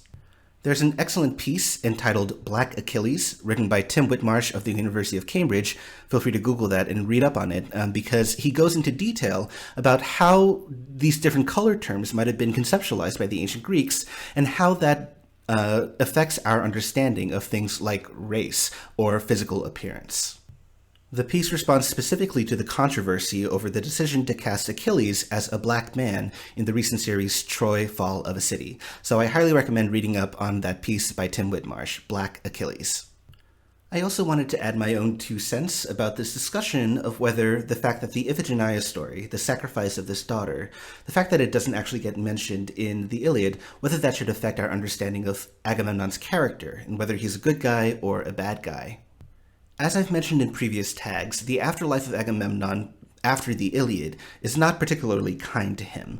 Particularly in Greek drama, in tragedy for the stage, he's portrayed as a not-so-great guy, particularly in Aeschylus's play Agamemnon or in plays like Euripides' Iphigenia at Aulis. But what I really like about Wriste and Llama's approach to these characters is their attempt to focus specifically on what's happening within this work, within the Iliad itself, and not drawing as much on those external sources like Aeschylus or Euripides. So if we trace the progression of Agamemnon through the Iliad, from the throwdown showdown with Achilles in Book 1, all the way up until this point, to his Aristeia in Book 11, again this moment of excellence that's given to a single warrior, where we focus on his exploits, and the aftermath of it in Book 12, we have a lot of really interesting data points to take into consideration. For example, Agamemnon basically fessing up and realizing that he messed up big time in Book 9 when he's enumerating the things that he'll give to Achilles to try to entice him back to the Greek army. And then the way that he takes care of his soldiers in Book 11, there's a lot to be said for this redemption arc for Agamemnon. Is he a villain within the context of the Iliad? I don't think that's necessarily the case, but neither is he entirely pure of heart either. For that matter, neither is Achilles. If we were to draw these characters as sort of one-dimensional and one-note, it would make for a much less interesting story. Agamemnon has his positive qualities and his negative qualities. So does Achilles. And eventually we're going to get to the point wherein they sort of let bygones be bygones because there's far more important, far bigger fish to fry when Patroclus dies at the hands of Hector and Achilles needs to get his revenge. On that note, I think it's very interesting that we end Book 11 on this picture of Patroclus as a healer, in particular the healer of the wound of Eurypylus. You'll hear more about this later, particularly in the episode on Book 16, where Patroclus' story really comes front and center. But one of the key differences between Patroclus and Achilles, who he's often seen as a foil for, is Patroclus' empathetic nature, his ability to look beyond himself and to take care of others, the way that he feels sad and he grieves for the fate of his fellow countrymen in a way that Achilles can't, speaks to a character trait in him that is very kind, very sensitive, very generous, and taking into account other people, in a way that the very self-centered, arrogant Achilles isn't able to do. This conception of Patroclus as a healer gets played with in one of my favorite works of ancient art. If you go on Google and search for Kylix, K-Y-L-I-X, which is a wine cup, along with the terms Achilles bandaging Patroclus, you're going to see an image of an ancient Greek wine cup that has depicted on it exactly what it says, Achilles bandaging Patroclus, rather than the other way around, Patroclus bandaging Achilles. This speaks to the really interesting relationship that the two of them have, which you'll hear much more about in the episode on Book 16. But it plays with this notion of Patroclus as a healer who's able to help other people in a way that Achilles can't. The meta-narrative implications of this as well are pretty interesting to dig into also, because it's through Patroclus' death that the wounds between Achilles and Agamemnon will end up getting healed in order to bring Achilles back into the fold, get him back at the head of the Greek army. However, it's not all wine and roses for Patroclus. I believe it was Llama who said that in a lot of ways, the poet seems to portray Patroclus as somebody who can do no wrong. Every time he appears, there are positive adjectives attributed to him. He's doing something good, like healing the wound of Eurypylus, and that's all very well and good.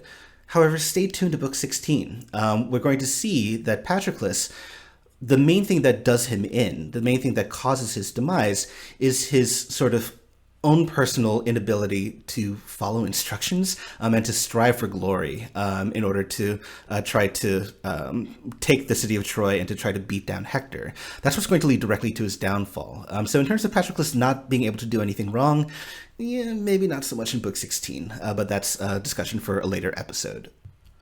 There are a few more points that I want to make, particularly in relation to the discussion about Book 12. And the first point, I think, was made by Wriste about how religion seems to be baked into ancient Greek culture, something that's taken for granted, as opposed to something that is more up for debate in modern contexts of religion. The two main points to keep in mind about ancient religion is that 1, it is a fact of life, and 2, it is transactional with the gods rather than being a blueprint for ethics or morality or anything of that sort. The idea of atheism or agnosticism was not quite as prevalent in ancient Greek culture simply because of the way that ancient Greek religion was built into daily life. Sacrifices happened every single day. The gods were asked for advice or asked to intercede on a regular basis. Even state-sponsored events had to be inaugurated by things like sacrifices and prayers. So ancient religion was not necessarily something that you questioned beyond maybe a philosophical exercise. What feeds into this is the transactional nature of ancient religion, as opposed to creating stark dichotomies like ethical or unethical, moral or immoral. Ancient religion was basically about performing sacrifices and giving things to the gods in return for their good favor, in return for them doing good things for you. The Greeks felt that their interactions with the gods affected them in a very material way. So this belief in the gods was basically seen as a basic fact. It's not something that was necessarily questioned except as basic thought exercises.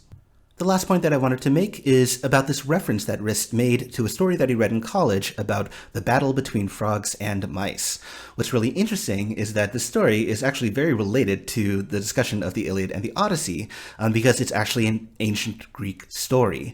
The ancient Greek title is the Patroclus, from the words Patroclus, which means frog, mous, which means mouse, and make, which means battle. So literally the battle of frogs and mice. And it's written in this mock epic style that's meant to satirize, or at least pay homage to Homer and the Iliad and the Odyssey and the epic tradition. The Patroclus is so Homeric, in fact, that some scholars wanted to attribute its authorship to Homer himself. But more recent scholars have problematized that idea and attributed to authors probably much later than the 8th century BCE, possibly as late as after the birth of Christ in the new millennium. This actually relates to the podcast in a very material way as well, because if you have any level of ancient Greek knowledge of the language, then you can actually pick up a commentary on the Patroclus, which gives some grammatical help and some vocabulary help with reading it in Greek, that was written and published in 2018 by none other than Dr. Joel Christensen, who you just heard from in the previous episode here in Homeward Bound, co-written with Eric Robinson. So if you have any level of knowledge of the ancient Greek language, feel free to pick up that commentary and work your way through the Patroclus in the original ancient Greek.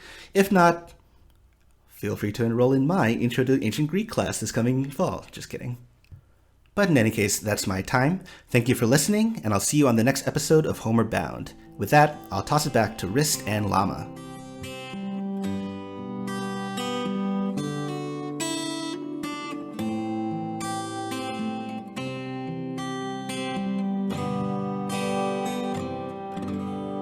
Thank you so much, Dr. Daniel, and thank you once again, dear listener, for tuning in.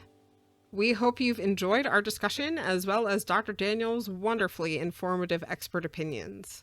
We also hope you'll take the opportunity to continue reading along with us, since there is still plenty to love about these stories. Keep an eye out for future episodes by following us on Twitter at Homer_bound, or wherever you happen to be listening to us right now.